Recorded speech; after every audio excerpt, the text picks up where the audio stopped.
వివేక హృదయము గల స్త్రీలందరూ తమ చేతులతో తాము వడికిన నీల ధూమ్ర రక్తవర్ణము గల నూలును సన్ననార నూలును తెచ్చిరి.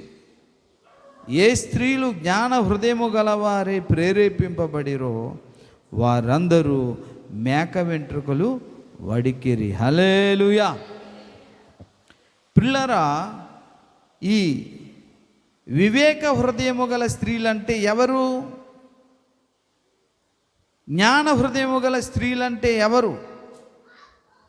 ఇజ్రాయేలు ప్రజల్లో ఉన్నారు వివేక హృదయము గల స్త్రీలు, జ్ఞాన హృదయము గల స్త్రీలు. ఎవరు? మనలో లేరా? అసలు ఆ వివేక హృదయము గల స్త్రీలన్నా జ్ఞాన హృదయము గల స్త్రీలన్నా ఎవరు, ఏంటి, ఎవరికి అంటారో మనం తెలుసుకుంటే మనలో ఆ స్త్రీలు ఉన్నారో లేదో తెలిసిపోద్ది. ఎవరంటే, ప్రత్యక్ష గుడారములో నా వంతు, నా బాధ్యతగా ప్రత్యక్ష గుడార నిర్మాణానికి నా వంతు కృషి నేను చేస్తానని ఆశతో వాళ్ళు ఏం చేశారంటే, ఒక దూది ఉంటుంది చూసారా, దూది, ఆ దూదిని దాన్ని ఏం చేశారంటే ఒక పుల్లకి రౌండ్ చేసి ఇలా తిప్పుతుంటే అది దారంగా తయారవుతుంది. ఆ ప్రాసెస్ను ఒడుకుట అంటారు. ఆ దారాలు తయారు చేశారన్నమాట. వారు తయారు చేసి ప్రత్యక్ష గుడారం మీద ఉన్నటువంటి ఆ యొక్క అడ్డు తెర, చుట్టూ ఉన్న తెరలకి, పై తెరలకి వారు ఆ దారాలు తయారు చేశారట. అర్థమవుతుందండి ఎంత గొప్ప విషయం. ఎవరు వీళ్ళంటే, ఏదో ఒక రూపములో నా వంతు, నా కృషి దేవుని యొక్క ప్రత్యక్ష గుడారపు మందిర విషయంలో నేను ఉండాలన్న ఆశతో ఉన్నవారు వివేక హృదయము గల స్త్రీలు, జ్ఞాన హృదయము గల స్త్రీలు. ఇప్పుడు కూడా క్రీస్తు సంఘము కట్టబడుటలో నా వంతు ఈ తరము వారికి నా కృషి ఏమిటి, నేను ఏది చేస్తే దేవుని మందిరంలో, దేవుడు కడుతున్న సంఘములో నేను సభ్యురాలు అవుతాను, ఆ పనిలో నా కృషితో నేను కాస్త సహాయం చేసిన దాన్ని అవుతాననే ఆలోచన ఎవరికి వస్తుందట? వివేకము గల స్త్రీలకు, జ్ఞానము గల స్త్రీలకు. కాబట్టి అలా చేశారు. మరి ఈ రోజున వారు కట్టినటువంటి ఆ తెరలు, నీల ధూమ్ర రక్తవర్ణము గల వస్త్రాలు చేశారు కదా, అదంతా దారాలే. ఇప్పుడైతే మిషన్లు వచ్చి ఏవేవో పెద్ద ఫ్యాక్టరీలో తయారు చేస్తున్నారు, మిల్లులో, బట్టల మిల్లులో. అప్పుడు అంతా చేతితోటే చేసేవారు. సరే, ఎవరో దోర్కమ్మో, విశ్వాసమో, లేదా దయామనమో వారు కష్టపడి తీసుకొచ్చిన తాళ్ళన్నీ పోగు చేసి ఏం చేశారంటే మళ్ళీ అల్లి ఒక వస్త్రంగా తయారు చేశారు. వెళ్ళి కొన్నాళ్ళు పోయేసరికి వాళ్ళ మనవడు, వాళ్ళ కొడుకో, మనవరాలు, అమ్మా నువ్వు నీ చేతులతో వడికావు కదా దారం, ఏది ఇక్కడ అనంటే చూపించగలవా? ఆ దారం ఎక్కడ కలిసిపోయిందో. కానీ ఒక్కడ మాత్రం నిజం ఏంటంటే, అది దేవుని మందిరములోనే ఉంది. దేవుని స్తోత్రం, హల్లెలూయా. చేసింది నీవే కానీ పర్టికులర్గా ఇదిగో ఇక్కడ, అదిగో అక్కడ చూపించే అవకాశం ఉండదు. అంతా కలిసిపోయింది. మేము కూడా ఇటుకలు జాగ్రత్తగా, ఆ పాత ఇటుక మాదే, ఆ గోడ కొట్టేసింది దాచాం. అది ఎక్కడ పెట్టే మాకు తెలీదు, కానీ ఇక్కడ ఎక్కడో అది ఉంటుంది. హల్లెలూయా. అటువంటి మనస్తత్వం అంటే, మనం ఎంత సేవ చేసినా, ఎంత ఇచ్చినా, ఎంత పరిచర్య చేసినా మేము బయటికి రాకూడదు. దేవుడు చూస్తే చాలు మాకు అనే హృదయము గలవారు జ్ఞానము గల, వివేకము గల, హృదయము గల స్త్రీలు అన్నమాట. లేదు, నేను ఇంత సేవ చేసినా, ఇంత పని చేసినా, ఇంత కానుక ఇచ్చినా నన్ను ఎవరు గుర్తించట్లేదు, సన్మానించట్లేదు, నన్ను గొప్పగా పొగడ్డం లేదు, పేరైనా ఎత్తట్లేదు అని కోరు వివేక హృదయం గల స్త్రీలు. నేను అల్లిన ఆ చిన్న నూలు పోగు, అందులో దేవునిలో కలిసిపోయి ఉంటే చాలు. అందరికి తెలియాలా, నా దేవుడు తెలియదా అనుకుంటారు. ఎవరు?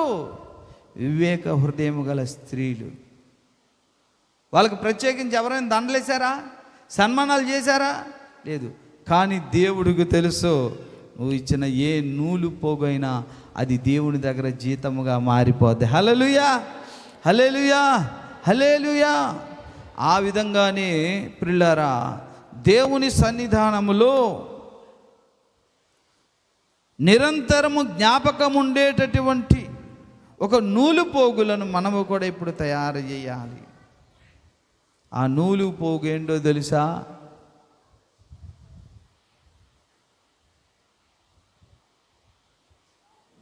విజ్ఞాపన పరిచర్య. దేవుని స్తోత్రం, హల్లెలూయా.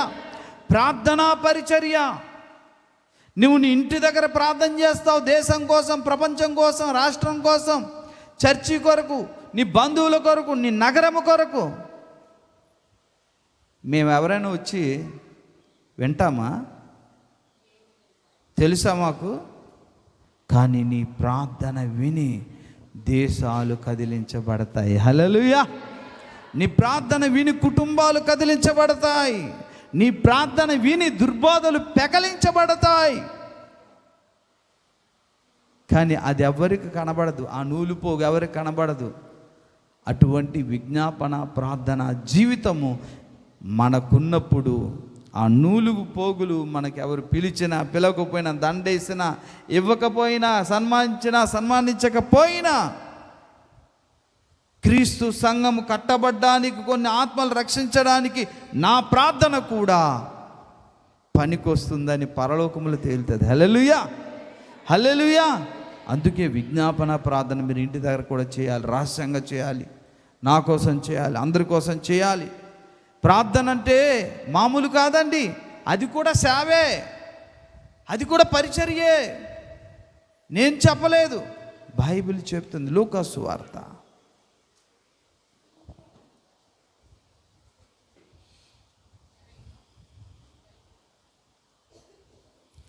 చదవండి. లూకా సువార్త 2వ అధ్యాయం 36. మరియు ఆషేరు గోత్రికురాలును పనూయేలు కుమార్తెయునైన అన్న అను ఒక ప్రవక్తి ఉండెను. ఆమె కన్యత్వం మొదలు 7 ఏండ్లు పెనిమిటితో సంసారం చేసి బహుకాలం, అంటే 7 ఏళ్ళు కాపురం చేసి విడిచిపెట్టిందని కాదు, చనిపోయాడు అలా ఆయన. అందుకే విధవరాలని రాయబడింది. గడిచినంత 84. మళ్ళీ పెళ్లి చేసుకోలేదండి. ఎంత అద్భుతం అండి. పెళ్లి చేసుకోలే. 7 సంవత్సరాలు కాపురం అంటే, పోనీ వాళ్ళు 20 సంవత్సరాలకు పెళ్లి చేసుకున్నారు అనుకోండి, 27 సంవత్సరాలకు భర్త చనిపోయారు. ఇప్పుడు ఎంత వయసు ఇవిడిది? 84 సంవత్సరాలు. అంటే ఇంచుమించుగా ఎన్ని సంవత్సరాలు అండి సేవలో ఉంది? 60 సంవత్సరాలు అనుకో. 60 కాకపోతే 50 సంవత్సరాలు. 50 సంవత్సరాలట దైవ సన్నిధిలో ఆమె ఏం చేస్తుందట? దేవాలయము విడవక ఉపవాస ప్రార్థనలతో రేయింబగలు సేవ. ఏ సేవ విడిది? ప్రార్థనా సేవ. ఏ సేవ అది? విజ్ఞాపన ప్రార్థనా సేవ. అది ఎవరైనా గుర్తించారేటి? కానీ తండ్రి అనే దేవునికి తెలుసు కాబట్టి ఆమె పేరు ఈ రోజులో బైబిల్ గ్రంథంలో రాయబడింది. హల్లెలూయా. నువ్వు చేస్తున్న విజ్ఞాపన ప్రార్థన, కన్నీటి ప్రార్థన, ఉపవాస ప్రార్థన, ఎంత బాగా ప్రార్థన చేసావు, నీకు దండ ఎవరైనా అవసరం లేదు సుమా. కానీ నీ ప్రార్థన దేవుడు వింటాడు. నీ ప్రార్థనలో కార్చిన ప్రతి కన్నీటి బొట్టు తన బుడ్డిలో పడతాడు. నీ విజ్ఞాపనలన్నీ ఆయన సువర్ణ పాత్రలో పడతాడు. దానికి బహుమానము, జీతం ఇస్తాడు. హల్లెలూయా, హల్లెలూయా, హల్లెలూయా. దేవుని సన్నిధి మహిమాధననిధి, దాతను వేడి వరములు పొందిన. దేవుని సన్నిధి మహిమాధనానిది దాతను వేడి వరములు పొందిన ప్రార్థన వీరుల కవిలెలో, ప్రార్థన వీరుల కవిలెలో నీ పేరున్నదా. ఇప్పుడు అనండి మీరు, నా పేరున్నది. హల్లెలూయా. మనం చేస్తాం ప్రార్థన, నా పేరుంది. దేవుని జీవ సముఖ అంటే ఆయన దగ్గర ఉన్న పుస్తకంలో నా పేరుంది. అన్న పేరు బైబిల్ గ్రంథంలో రాసిన దేవుడే దైవ సన్నిధి కొరకు ప్రార్థన చేసేవారు, సంఘము కొరకు ప్రార్థన చేసేవారు, రక్షణ కొరకు ప్రార్థన చేసేవారు, దేశము కొరకు ప్రార్థన చేసేవారు, వారందరి సహకారుల పేర్లు దేవుడు సముఖములో రాయిస్తాడట. అందుకే విజ్ఞాపన చేయాలి మనం. అందుకే మనం వాళ్ళు ప్రార్థన ఏదైనా సమాధానం ఇసుక్కోకూడదు, ప్రార్థన చేయాలి. దానికి కూడా బహుమానం ఉంది. జీవగ్రంథం అది పేర్లు రాస్తాడు. చూడండి, ఆ పేరు కొలసీలో రాసిన పత్రిక అనుకోండి బహుశా.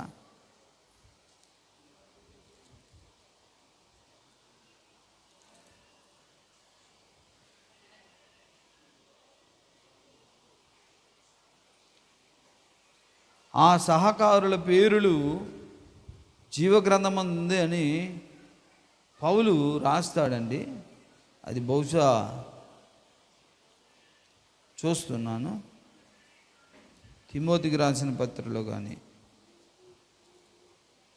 ఓకే ఓకే ఓకే ఫిలిప్పీలకు రాసిన పత్రికలో ఉందమ్మా, 4వ అధ్యాయము 2 నుంచి చదవండి.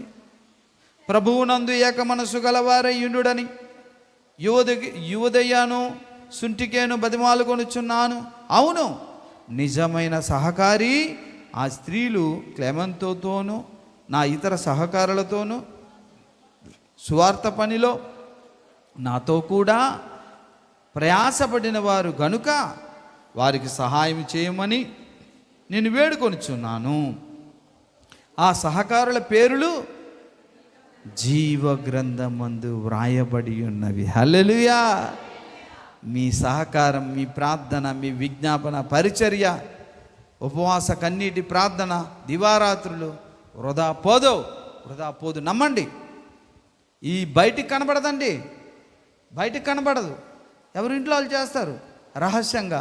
కానీ మీ ప్రార్థన ద్వారా ప్రత్యక్ష గుడారంలో నూలు పోగులు ఎలాగైతే వస్త్రాలుగా మారాయో, మీ విజ్ఞాపన ప్రార్థన అనే నూలు పోగులన్నీ కలిపి క్రీస్తు సంఘము దేవుని ఆలయంగా మార్చబడుతుంది. అప్పుడు మనందరికీ బహుమానాలు ఉంటాయి.